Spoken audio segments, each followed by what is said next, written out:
ஒருவருடைய பெயரில் இன அடையாளம் இருக்க வேண்டும் என்ற உள்ளுணர்வோடு பெயர் சூட்டக்கூடிய பெற்றோர்கள் தற்போது குறைந்து வருகிறார்கள்.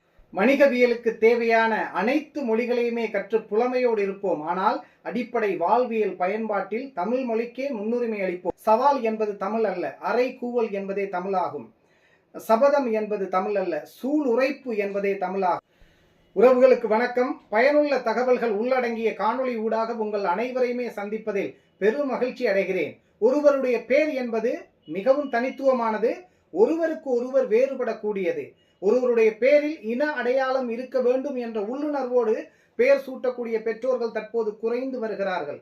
அதே நேரம் ஒருவருடைய கை ரேகை என்பது மிகவும் தனித்துவமானது, ஒருவருக்கொருவர் வேறுபடக்கூடியது, முதன்மையானது. அதே போன்றுதான் ஒருவருடைய கையெழுத்து என்பது மிகவும் தனித்துவமானது, ஒருவருக்கொருவர் வேறுபடக்கூடியது. ஒருவருடைய கையெழுத்தில் சிறு தவறு இருந்தால் கூட அந்த காசோலையானது திருப்பி அனுப்பப்படும். நாம் வேறு நாடுகளில் இருக்கும்போது தமிழ் மொழியில் பேச வாய்ப்பு இருக்காது. இருப்பினும் தமிழ் மொழியில் கையெழுத்திடுவதன் மூலம் நமது இன அடையாளத்தை வெளிப்படுத்தலாம். உலகின் பழமையான மொழிகளில் மூத்த மொழியான தமிழ் மொழியினுடைய நீட்சியை உறுதி செய்வதற்காக நாம் எங்கெல்லாம் தமிழ் மொழியை பயன்படுத்தலாம் என்பதை தற்போது பார்க்கலாம். அஞ்சல் மற்றும் தூதஞ்சல் அனுப்பும் போது பெறுநர் அனுப்புனர் என்று அதன் கீழ் தமிழில் முகவரி எழுதி அனுப்பினாலே அது எந்த ஒரு சிற்றூருக்கும் சென்றடையக்கூடிய வாய்ப்பு தமிழ்நாட்டில் உண்டு. அதே நேரம் விண்ணப்பங்கள் மற்றும் முறைப்பாடுகள் எழுதும் போது தமிழ் மொழியில் எழுதி நீங்கள் கொடுக்கலாம். அதே நேரம் வணிக நிறுவனங்கள் மற்றும் கல்வி நிறுவனங்களில் வைக்கக்கூடிய பேர் பலகைகளில் தமிழுக்கு முன்னுரிமை அளிப்பதன் மூலம், வங்கியில் பணம் எடுக்கும் இயந்திரத்தில் தமிழ் மொழியை தேர்வு செய்வதன் மூலம், குழந்தைகளுக்கு பேர் சூட்டும் போது தமிழ் மொழியில் பேர் சூட்டுவதன் மூலம் மற்றும் பேசும் போது வேற்றுமொழி சொற்களை தவிர்த்து தமிழ் மொழியிலே பேசும் போது, அதேவேளை தமிழ் மொழியில் வாய்ப்பு கிடைக்கும் இடங்களிலெல்லாம் கையெழுத்திடுவதன் மூலம் தமிழ் மொழியினுடைய நீட்சியை உறுதி செய்யலாம். வணிகவியலுக்கு தேவையான அனைத்து மொழிகளையுமே கற்று புலமையோடு இருப்போம். ஆனால் அடிப்படை வாழ்வியல் பயன்பாட்டில் தமிழ் மொழிக்கே முன்னுரிமை அளிப்போம். நாம் எல்லா இனத்தவரையுமே தமிழில் கையெழுத்திட சொல்லி வலியுறுத்தவில்லை. அவரவர் தாய்மொழியில் கையெழுத்திடுவதும் அவரவர் தாய்மொழிக்கு முன்னுரிமை அளிப்பதும் முதன்மையானது. எனவே அது பற்றிய விழிப்புணர்வை அனைவர் மத்தியிலும் ஏற்படுத்தும் நோக்கத்தில் சிவகங்கை மாவட்டம் காரைக்குடியில் செயற்பட்டு வரக்கூடிய செட்டிநாடு பப்ளிக் பள்ளியில் பயின்று வரும் மாணவர்கள் மற்றும் ஆசிரியர்கள் இணைந்து குறைந்த நேரத்தில் அதிக தமிழ் மொழி கையெழுத்துக்களை இடுவதன் மூலம் அற்புதமான சோழன் உலக சாதனை படைக்கும் முயற்சியில் ஈடுபட்டார்கள். அது பற்றிய தகவல்களை இந்த காணொளியின் இடையில் தருகிறேன்.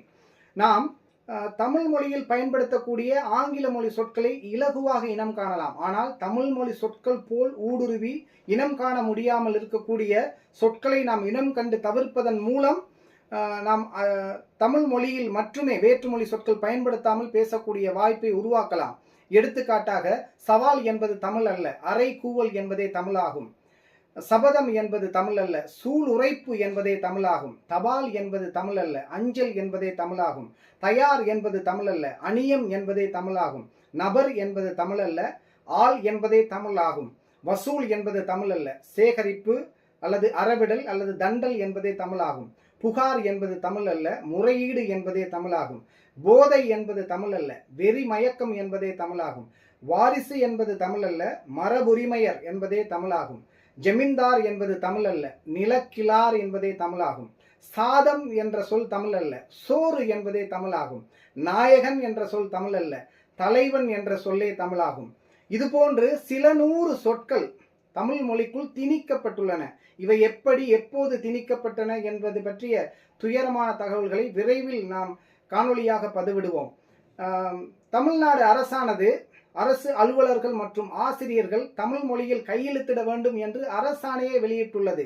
எனவே இதை பற்றிய விழிப்புணர்வு ஏற்படுத்தும் நோக்கத்தில் தான் சிவகங்கை மாவட்டம் காரைக்குடியில் செயற்பட்டு வரக்கூடிய செட்டிநாடு பப்ளிக் ஸ்கூல், அதாவது செட்டிநாடு பொது பள்ளியில் பயின்று வரக்கூடிய மாணவர்கள் 265 பேர், ஒருவர் 1 மணி நேரத்திற்குள் 400 கையெழுத்து என்ற ரீதியிலும், 11 ஆசிரியர்கள், ஒரு ஆசிரியர் 1 மணி நேரத்திற்குள் 500 கையெழுத்து என்ற ரீதியிலும் இட்டு ஒரு அற்புதமான உலக சாதனை படைக்கும் முயற்சியில் ஈடுபட்டிருக்கக்கூடிய அத்தருணத்தில் அப்பள்ளியினுடைய தலைமை ஆசிரியர் திருமதி உஷா குமாரி அம்மையார் தன்னை உடனடியாக அணியம் செய்து கொண்டு இந்த உலக சாதனை நிகழ்வில் தன்னையும் இணைத்துக் கொண்டார்.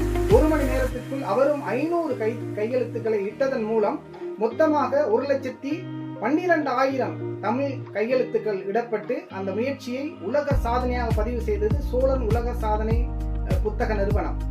இந்த ஆக்கப்பூர்வமான அற்புதமான உலக சாதனை முயற்சியை ஒருங்கிணைத்து நடத்திய அந்த பள்ளி நிர்வாகத்துக்கு நமது நிறுவனம் சார்பாக மனமார்ந்த பாராட்டுகளையும் நன்றிகளையும் தெரிவித்துக் கொள்ளும் அதே தருணம் இப்பள்ளியினுடைய தமிழ் துறை ஆசிரியர்களுக்கும் குறிப்பாக ஆசிரியர் திருமதி சரண்யா அவர்களுக்கும் நமது நிறுவனம் சார்பாக மனமார்ந்த பாராட்டுகளை தெரிவித்துக் கொள்கிறோம்.